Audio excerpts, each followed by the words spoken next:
Hi everyone, in this podcast I'm interviewing Brian Carter, a well-respected public speaker, internet marketer and author who's written 3 books. And these are Facebook Marketing, Leveraging Facebook's Features for Your Marketing Campaigns, LinkedIn for Business, How Advertisers, Marketers and Salespeople Get Leads, Sales and Profits from LinkedIn, The Like Economy, How Businesses Make Money with Facebook.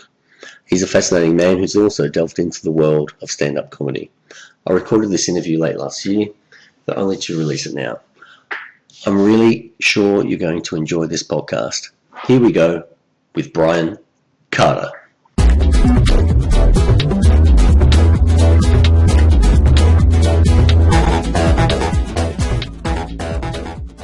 Hi everyone, Peter Drew again.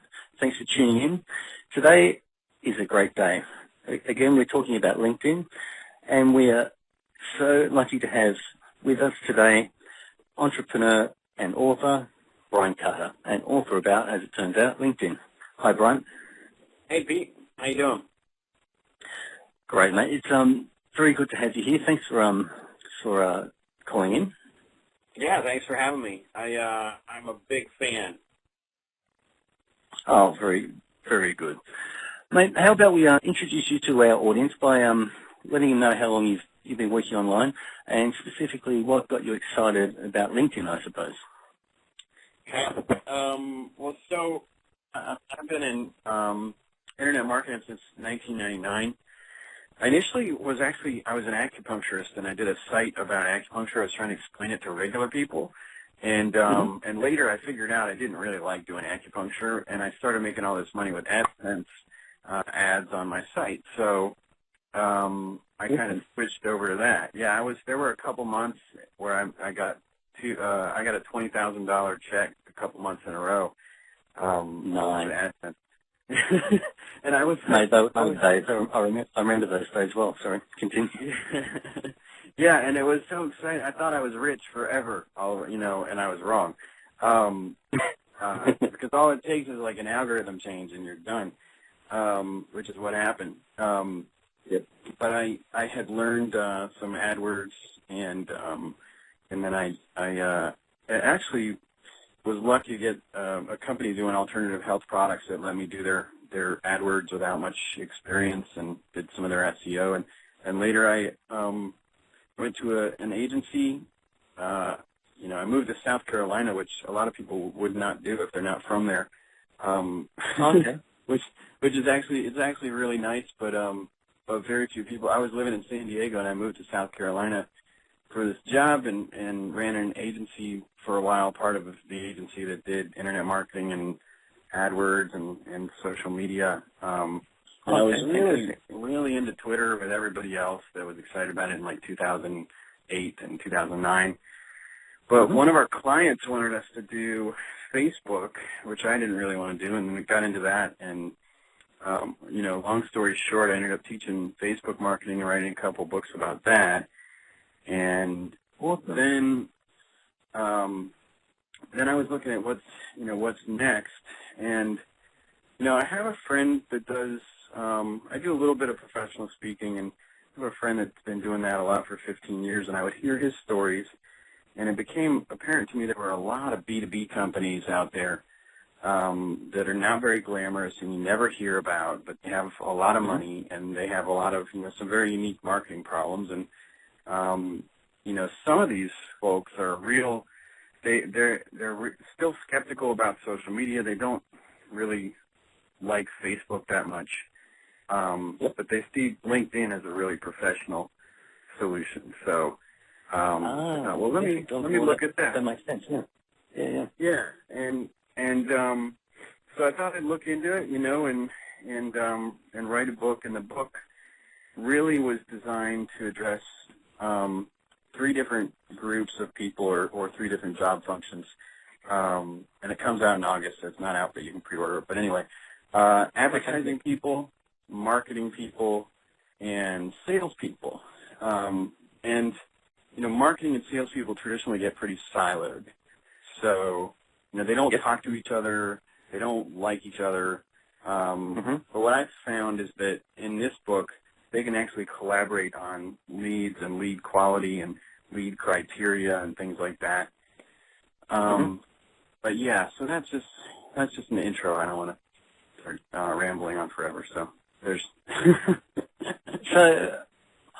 So what can you tell me about LinkedIn? Because when it comes to LinkedIn, my whole experience with LinkedIn is for the past 2 years getting emails from all my buddies online saying join me on LinkedIn. So I click on the link in the email, I go to LinkedIn, and I accept their friend request, and I've got 367 friends on LinkedIn, and I've got no experience with it whatsoever. I've got a lot of experience in other areas of the internet. You know, I've been on the internet since it was invented, pretty much. But when it comes to LinkedIn, I know less than nothing. So, you know what I do. I'm a SEO guy and software developer. So maybe you can give me a bit of advice about LinkedIn or why I should be on LinkedIn, or if I even should be on LinkedIn. Right. Right, and that's the deal. So let me preface it. I mean, one of the reasons why personally I like being able to do multiple things like LinkedIn and Facebook and AdWords and SEO is because then I don't have to try to convince you that, you know, that everybody should do one particular solution. I can try to step back and say, you know, this may or may not be good for somebody. I like having that distance so I can recommend what's actually good for people. But and the other thing is, too, that I really feel like, you know, given what we've seen, like if you look at the last decade of Internet marketing, it just would be wise to have a mix of things that bring your traffic in. Because, you know, if Penguin I think you raised a really good point. 5 years ago, when we were all getting this massive amount of traffic from Yahoo to our Adsense sites and making bucket loads. Mate, I wrote a simple, I didn't write script, I got one of my staff to write a simple script. And my mother was making $250 a day on AdSense. It was that easy back in those days. Right. Until Yahoo changed their algorithm, and it stopped, obviously, and that was her sole source of income.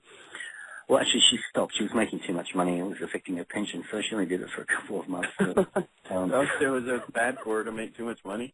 That's funny. Yeah, I know. But that's an example of what you were talking about earlier on, you know.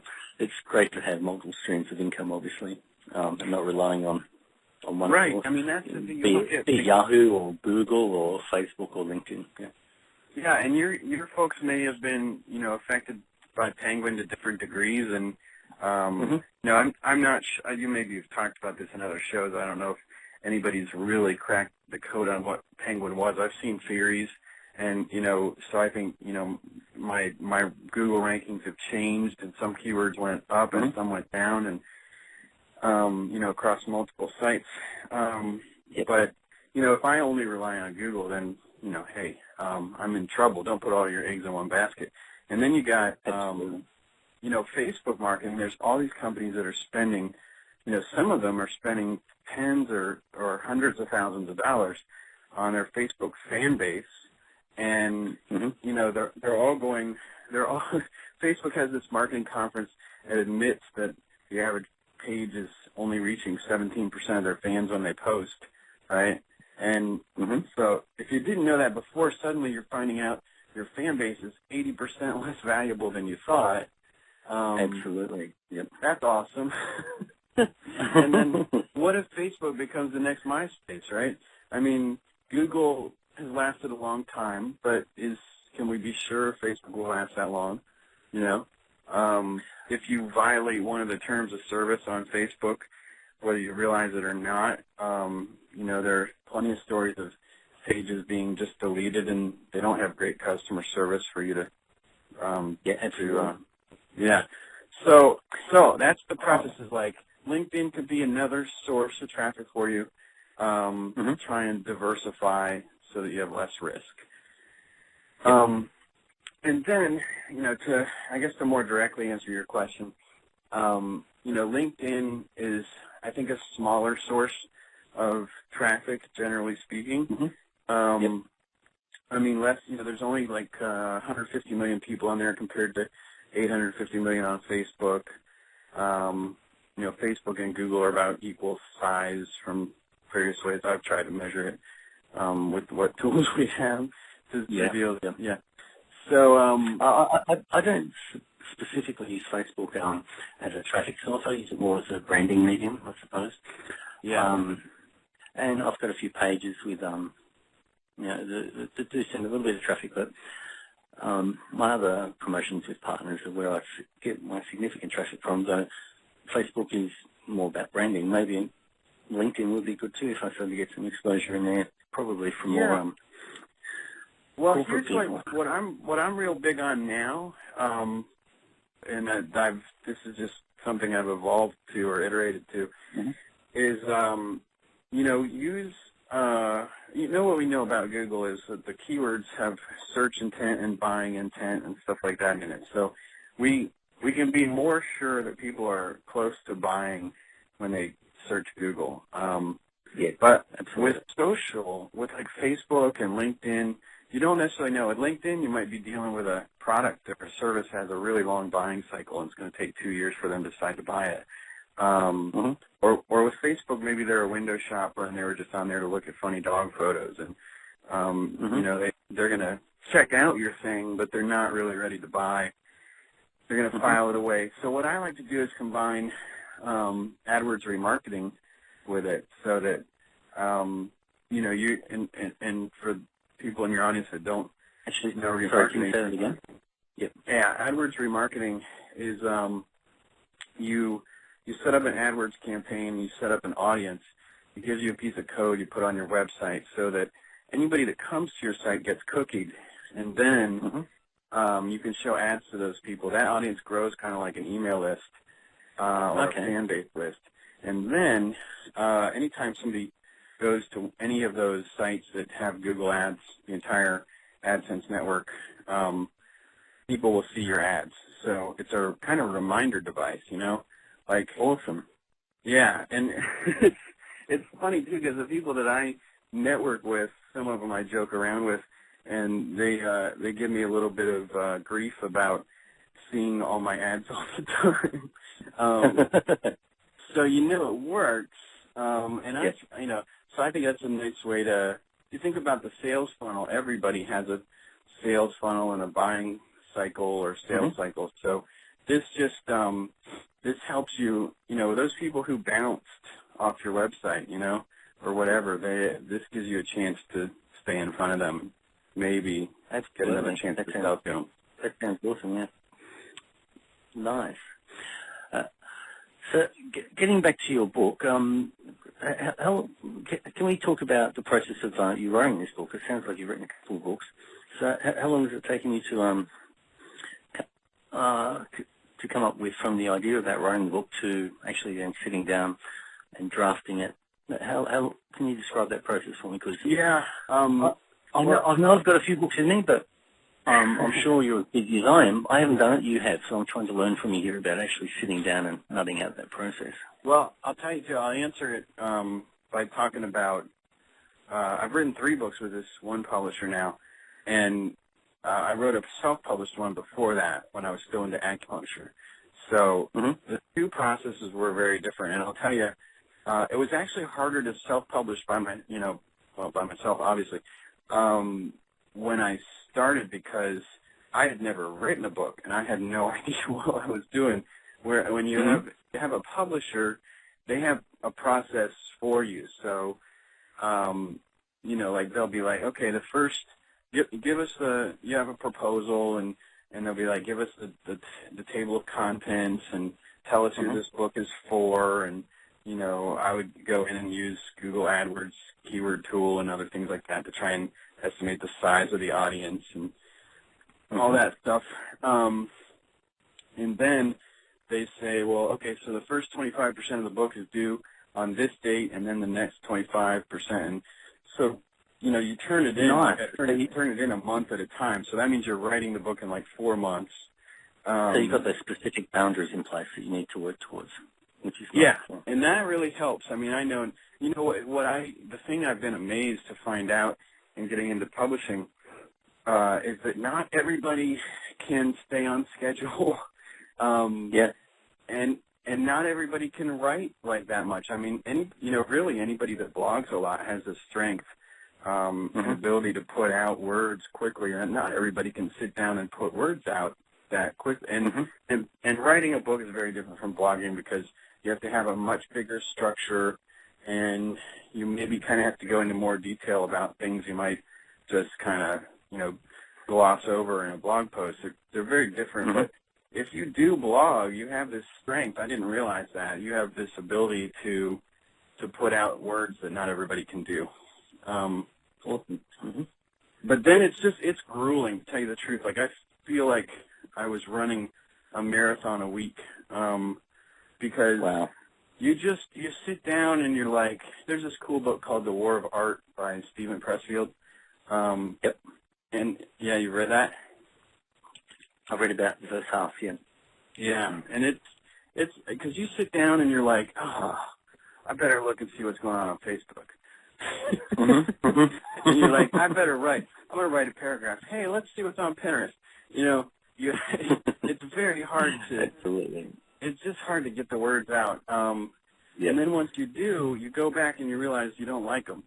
And then you got to edit it. And then the editor comes back and says, let's change this and that. And then there's a development editor who says, oh, we need more on this particular thing. And there's a technical editor who says, I don't know, blah, blah, blah. Wow. And then you respond to all that. Of work. And then, the book's all marked up with all that, like, track changes, and you don't recognize it anymore. It's a Frankenstein. And then you try and make it, still be in your voice before it's finally submitted. And that's the process. And then you got to promote it. Yep. Yeah. Wow. That is a long process. So, and your book is coming out in August. Yeah. Yeah. Well, I'm going to be looking forward to that. And I take it it'll have a Kindle edition. Oh, yeah. Yeah, we always have all that. Kindle and then the Nook and the other ones as well.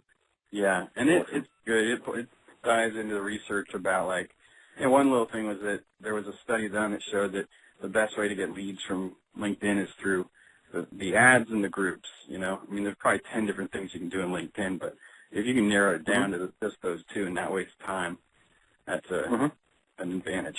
Yeah. Oh, okay. Awesome.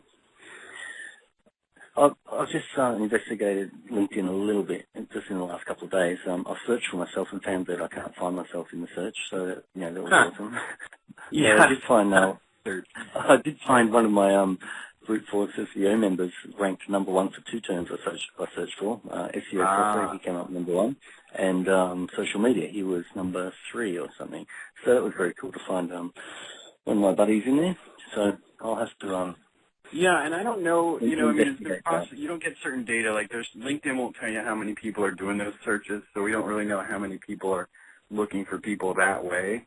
You can do that typical thing where you just Google it and see if your LinkedIn profile comes up in the Google results. Maybe you want to use your LinkedIn page to, do all your typical SEO on that page to make that one of your top 10 for your name, or for some keyword, Yes, I have seen one come up in the results, and I'm on LinkedIn.com/Mr. Peter Drew because another Peter Drew got my name first, and I'm not going to so I had to be Mr. Peter Drew. That's what happened to me on Facebook. My Facebook is brian.carter.man.